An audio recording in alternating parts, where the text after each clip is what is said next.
اه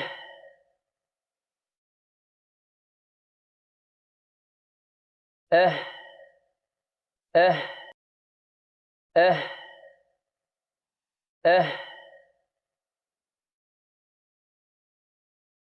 اه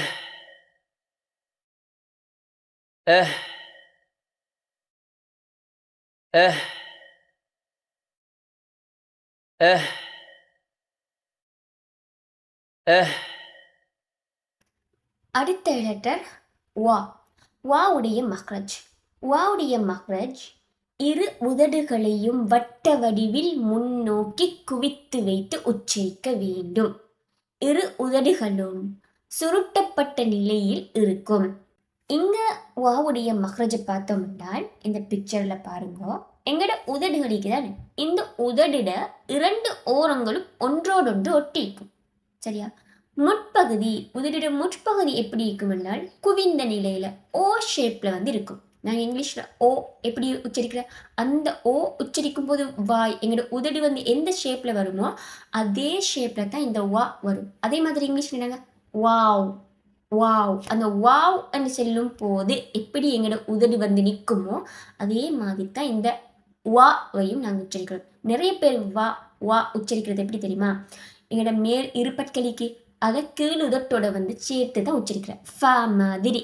ஆனால் அந்த மஹ்ரஜ் பிழை, அது மஹ்ரஜ் அல்ல.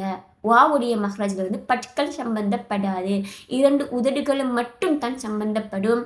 அதுவும் இரண்டு உதடுகளும் வந்து ஒன்றோடொன்று ஒட்டாது.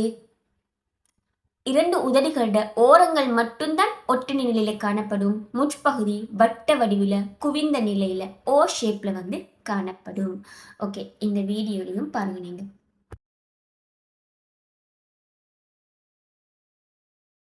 أو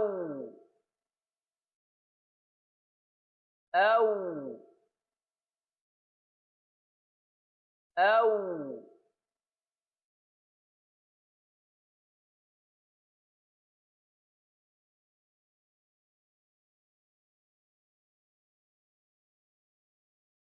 أو أو أو أو أو أو أو أو أو أو أو அடுத்ததா நாங்கள் லாஸ்டா பார்க்க போற லெட்டர் யா. யாவுடைய மஹ்ரஜ். நாவினுடைய நடுப்பகுதி அதற்கு மேல் நேராக இருக்கின்ற மேல் முரசின் நடுப்பகுதியை தொடும் பொழுது யா வெளியாகும். உங்களுக்கு ஞாபகம் இருந்திருக்கும், இதே மாதிரி மஹ்ரஜ் நாங்கள் எங்கேயோ பார்த்துட்டோமே. எங்க பார்த்தோம்? ஷீன் ஜீம், இந்த இரண்டு எழுத்துக்களையும் நாங்கள் பார்த்தது ஞாபகம் இருக்கும். ஓகே, இந்த பிக்சர்ல பாருங்க. நான் வந்து ஏற்கனவே ஜாவுடைய லெட்டரை விளங்கப்படுத்தினேன். நாவனுடைய நடுப்பகுதி அதற்கு மேல் நேராக இருக்கின்ற நடுமுரசை அழுத்தும் போது ஜீம் வெளியாகும். அங்கு எந்த ஒரு இடைவெளியும் ஏற்படாது. அதே மாதிரி ஷீனை விளங்கப்படுத்தினேன். நாவனுடைய நடுப்பகுதி அதற்கு மேல் நேராக உள்ள நடுமுரசின் முரசோடு போய்த்து தொடும் பொழுது ஷீன் வெளியாகும், சிறு இடைவெளி காணப்படும். அதே மாதிரி யாவையும் எடுத்துக்கொண்டால் நாவினுடைய நடுப்பகுதி மேல் முரசின் நடுப்பகுதியோடு போய்த்து தொடும். இங்கு என்ன டிஃபரெண்ட் என்றால் ஷீனை விட ஷாவை விட இடைவெளி அதிகமானதாக இருக்கும். மூணும் ஒரே மஹ்ரஜ் தான், பட் இதுல வந்து ஒரு சின்ன டிஃப்ரெண்ட் போய்த்து நாக்கு தொடுற இதுல வந்து சின்ன டிஃப்ரெண்ட். மஹ்ரஜ் கேட்டால் நாவின் நடுப்பகுதியும் அதற்கு நேராக உள்ள நடுமுரசும் என்று சொல்லும். பட் இதை நாங்கள் வந்து இந்த மூணு எழுத்துக்களோட டிஃப்ரெண்ட்டையும் நாங்கள் வந்து என்னது கிளியராக வந்து தெளிவுபடுத்தணும். ஜீமுக்கு அழுத்தும், ஷீனுக்கு வந்து சிறிய இடைவெளி காணப்படும், யாவுக்கு வந்து அதையும் விட இடைவெளி கூடுதலாக காணப்படும். ஓகே, இந்த வீடியோலையும் பாருங்க, இன்னும் கிளியர் ஆகும் உங்களுக்கு. أي أي أي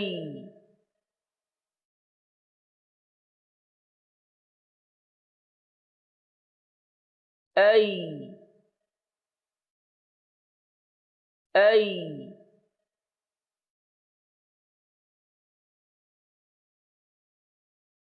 أي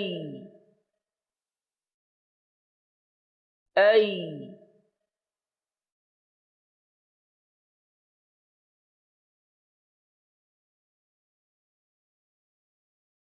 أي أي أي أي أي أي أي ஓகே, அல்ஹம்துலில்லாஹ். நாங்கள் இப்போ அரபு எழுத்துக்கள எல்லா எழுத்துக்களையும் வந்து மஹ்ரஜ்களை நாங்கள் பார்த்துட்டோம். இந்த எழுத்துக்களை நீங்கள் ஆளை இருந்து யா வரைக்கும் நீங்கள் பார்க்காமல் ரீட் பண்ணுறதுக்கு அந்த ஓர்டர் குழம்பாமல் அதே ஓர்டருக்கு சரியாக நீங்கள் பார்க்காமல் ரீட் பண்ணுறதுக்கும் நீங்கள் தெரிஞ்சிக்கணும் இன்ஷா அல்லாஹ். இப்படி நான் கேட்பேன் சரியா, நீங்கள் வந்து பார்க்காம ரீட் பண்ணுறதுக்கும் நான் கேட்பேன். அந்த டைமுக்கும் நீங்கள் இந்த மஹ்ரஜ் சிஃபத்தெல்லாம் பேணி ஒழுங்கான முறையில் தான் வந்து உச்சரிக்க வேண்டும் சரியா. அப்போ இன்ஷா அல்லாஹ் இனிமே வந்து இதோட எக்ஸாம் நடந்துட்டு அவங்களுக்கு வந்து இக்ரா ப்ராக்டிஸ் வந்து ஸ்டார்ட் ஆகும். அதால் வந்து இந்த மஹ்ரஜ் சிஃபத்தை வந்து ஒழுங்காக ப்ராக்டிஸ் பண்ணி படிங்க. உங்களுக்கு இதில் லாஸ்ட்டாக தரக்கூடிய ஒரு ஒர்க் தான் என்னவென்னா, நான் வந்து இப்போ இந்த எழுத்துக்களை படித்து தரக்குள்ள ஒரே வகையான மஹ்ரஜ்கள் வந்த எழுத்துக்களை நாங்கள் பார்த்தோம். உதாரணத்துக்கு நான் சொல்ல போனால் ஹம்சா, ஹா, இந்த எழுத்துக்கள் வந்து ஒரே வகையான மஹ்ரஜ், அடித்தொண்டையிலிருந்து வரக்கூடியது. இப்படி நிறைய எழுத்துக்களை நாங்கள் ஒரே வகையான மஹ்ரஜ்களாக நாங்கள் பார்த்தோம். அப்போ நீங்கள் என்ன செய்ய வேணும் என்றால், இந்த ஹம்சா ஹாவுக்கு நான் இப்படி சர்க்கிள் போட்டு காட்டிக்கேன். ஒரே கலரில் சேம் கலரில் நான் சர்க்கிள் போட்டு காட்டிக்கேன். அதே மாதிரி நீங்கள் மற்ற எழுத்துக்களுக்கும் ஒரே வகையான எழுத்துக்கள் வரக்கூடியதுக்கு நீங்கள் சேம் கலரில் வட்டமோ இல்லை எந்த ஷேப்போ இல்லை உங்களுக்கு விரும்பின மாதிரி உங்களுக்கு அது விளங்கக்கூடிய இதில் அமைப்பில் நீங்கள் அதுக்கு கலர் பண்ணணும் இல்லை ட்ரா பண்ணணும். இதுதான் உங்களோட இந்த மஹ்ரஜ் சிஃபத்துக்கான ஒர்க் இன்ஷா அல்லாஹ். ஓகே, இதை கண்டிப்பாக எல்லோரும் ப்ராக்டிஸ் பண்ணுங்க. இதில் இன்ஷா அல்லாஹ் ஒரு ஓரல் டெஸ்ட் நடக்கும். அஸ்ஸலாமு அலைக்கும் வரஹ்மத்துல்லாஹி வபரகாத்துஹு.